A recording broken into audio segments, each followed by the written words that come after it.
Good Friday morning, and thank you for joining us on KARE 11 News Now. I'm Jason Hackett. Let's get right to your headlines. Developing right now, school is canceled in Stewartville, Minnesota today after a shooting at the high school.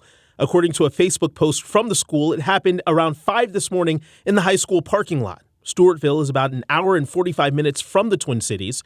According to a Facebook post from the Olmsted County Sheriff, deputies are on scene at the high school right now, and they will share more information when it's available. The sheriff's office does say there's no threat to students or the public at this time. Make sure you stick with KARE 11 Plus for the very latest on the incident in Stewartville. Well, get ready for the cold, everyone. We are just hours away from a huge temperature drop that will make this weekend the coldest we've seen this season. We're talking temperatures 20 and 30 below zero with the wind chill, and they will stay that way all day. Our weather team will time out when exactly Jack Frost will be joining us in just a little bit. While many will shelter from this weekend's temperatures indoors, others will get a jump on the ice fishing season. Audrey Russo's at Lake Minnetonka, where people have been already seen on the ice.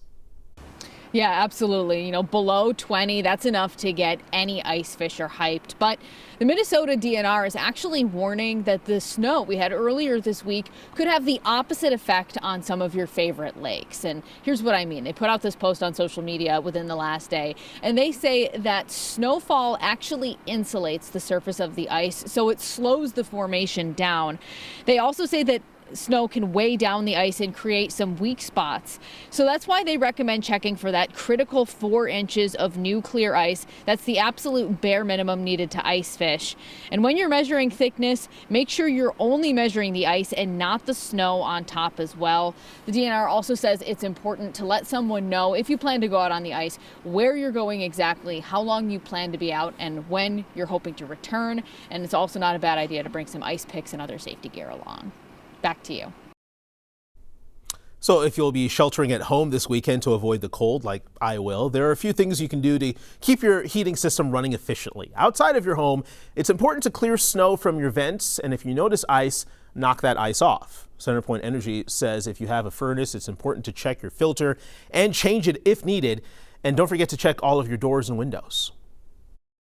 If you feel air coming in, you can use things like weather stripping or caulking to really seal those air leaks. And if you don't have any of that around the house, if you feel a little draft at the bottom of your door, you can roll up towels or blankets and even push that against your door. Another tip here is turn on your ceiling fan and have it run clockwise. He says that will help circulate warm air. A good reminder for this weekend as you turn up the heat is to check the fire hydrants in your neighborhood. Firefighters say every second counts in a fire. If you see a hydrant covered in snow, they ask you to do your part to clear a path 3 feet by 3 feet and all the way to the street. We have more on how to keep your house safe from that situation on our website, KARE11.com. Developing now, the FBI is investigating reports that someone kidnapped a federal agent. Plymouth Police Chief Eric Fadden says 911 dispatch calls came in that a Homeland Security investigations agent had reportedly been kidnapped by a detainee inside the detainee's car. So it's not clear what led to this situation, but Chief Fadden says multiple 911 calls came from inside the car. Police say it began on Nathan Lane North and ended about 5 minutes away in front of New Hope City Hall. That driver was taken into custody after running away on foot. A third person inside the car was also detained.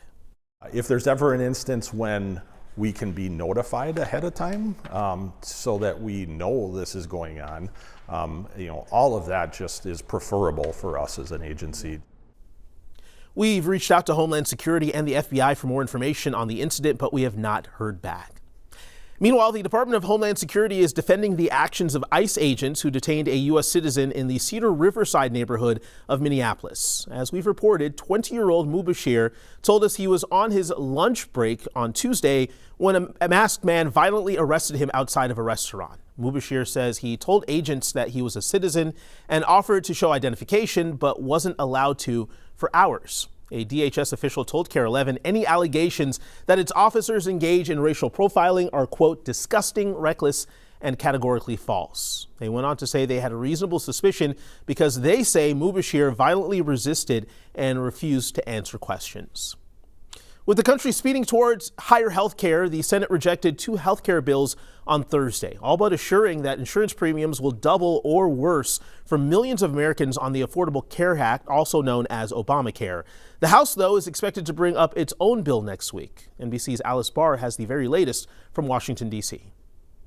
Hi there. The bill Democrats backed in the Senate would have extended Obamacare subsidies for 3 years, while the Republican option let them expire, instead adding up to $1,500 to Americans' health savings accounts. Neither got enough bipartisan support to pass.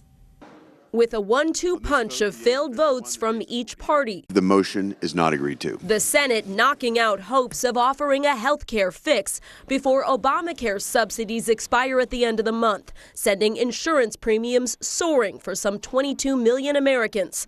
Overnight, President Trump, who refused to negotiate when Democrats pushed to extend the subsidies during the government shutdown, now calling for a bipartisan solution. I really believe we can work on health care together and come up with something that's going to be much better, much less expensive for the people. The Senate's top Democrat arguing Republicans who have long opposed Obamacare have failed to find a viable alternative. They put a little bubble gum and Scotch tape together and put together a ridiculous, phony plan. Republicans say the Obamacare system itself has forced health care costs up.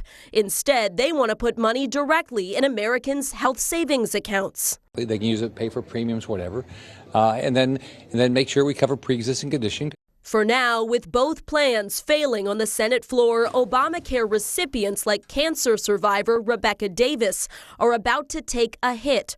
Her premium set to double in the new year. There's a lot of stress that comes with receiving that bill in the mail. Speaker Mike Johnson promising a vote in the House next week. That will bring down the cost of health care for all Americans, not just 7% of them. It's not clear what that plan would be, with time running out for Americans in need. Remember, extending Obamacare subsidies was the central sticking point for Democrats that kept the government in that record-setting shutdown through last month. Democrats plan to hold the issue over Republicans in next year's midterms, and some swing district House Republicans now want to force a vote on extending the money, worried spiking costs could cost them their seats. In Washington, I'm Alice Barr. Back to you. Medicare enrollment officially closed for the year on Sunday, but after a series of coverage changes and cost increases, the leader of a statewide helpline is worried that one big group of seniors could be in danger of losing a key coverage. According to Minnesota's Medicare manager, the number of calls that came into the state helpline went from about 300 calls a day in previous years to an average of 1,500 calls a day this year. That was largely driven by questions from more than 200,000 Minnesotans who lost coverage through UCare. And those are the seniors the state is still concerned about. We think there is still a pretty significant percentage of UCare enrollees that did not take any action during open enrollment. And if they do not have a plan in place by December 31st, they will start the new year without any prescription drug coverage. And we're very concerned about that. Officials say it's important to talk to friends or loved ones who might be impacted by the UCare changes to ensure they found a new plan. This morning, several school districts are announcing new venues to host high school graduation ceremonies this spring after the U of M abruptly announced this fall it no longer will. The U said hosting 20 ceremonies in 2 weeks is a significant strain on its limited resources. The move affects some 24 schools, including Anoka-Hennepin, the state's largest district. It says U.S. Bank will now host its 4 ceremonies in May, but that cost will double from $55,000 to more than $100,000. It's one of 2 districts in Senator Michael Cruin's legislative district. He says the U would not budge. This is the last thing that those school districts needed right now, especially from another state institution. But seeing how they operate, I'm not impressed at all. And I think they need to do better for the people of Minnesota. Rosemount, Apple Valley, Egan schools announced it will move ceremonies to the new Lee and Penny Anderson Arena at St. Thomas. That costs the district an additional $24,000. Back at home this weekend, more than 30 teams were supposed to play in the Breakdown Boys Tip-Off Classic in Edina, but the district now says it can't guarantee safety. It comes after another breakdown event in Hopkins was suspended because of a fight in the stands. Edina superintendent says the cancellation wasn't related to just one incident, but rather concerns about hosting large events in general. Breakdown Sports USA says they're devastated but respect the decision. Quite frankly, it's unfortunate when there's some outside circumstances that do ruin opportunities for kids and teams that hope to get invited to events like that. The Breakdown Tip-Off Classic has been played every year since 2004. Stick with us, more news and weather coming up right after the break.